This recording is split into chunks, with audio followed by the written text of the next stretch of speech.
Let's talk about self-criticism. I think we all recognize that self-criticism is something we don't want in our experience, and most of us have trouble with.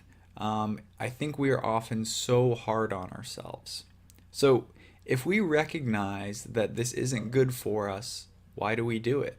Well, there must be a part of us, conscious or unconscious, that thinks self criticism is serving a worthwhile purpose. If I'm in a social situation and I feel that I've messed up, in my head I'm thinking, God, you're such an idiot. You're terrible at this social interaction thing.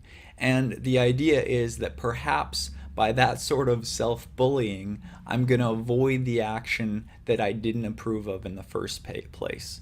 That it's going to inspire me to be better in the future. But is this actually the case? For example, if I tell myself over and over again, you're not good enough, is that going to inspire me to be good enough? Or is it simply going to create and reinforce a negative belief? It's the second one. So self-criticism would like to trick us into thinking that it's useful. And the way that self-criticism is able to trick us into thinking that it's useful and that it's true is because it contains half-truths. Someone might say, I'm fat and I'm unlovable. Well, perhaps you're overweight, but that doesn't mean you're unlovable. Or in my case, I might say, man, I'm 6 foot tall, I weigh like 110 pounds, I'm unlovable. I'm such a stick, nobody can love me. Well, it's true. I'm skinny at the moment, but that doesn't make me unlovable. So we essentially recognize the half-truth in the self-criticism and buy the whole enchilada as if it's all true. Look, you wouldn't talk to your best friend the way that you talk to yourself in your own mind. I wouldn't even talk to a stranger the way that I talk to myself in my own mind.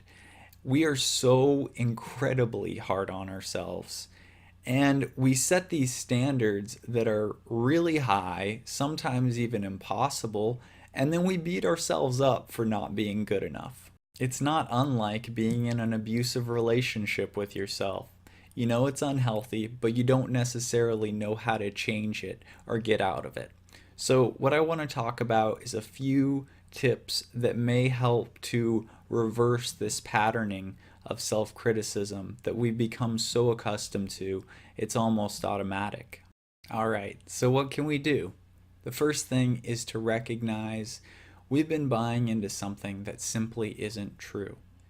Until we call into question what we've been criticizing ourselves for, we're going to believe it even if it doesn't make rational sense.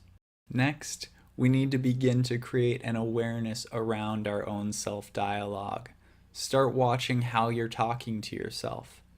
Is the voice in which you're talking to yourself friendly, or is it harsh and critical?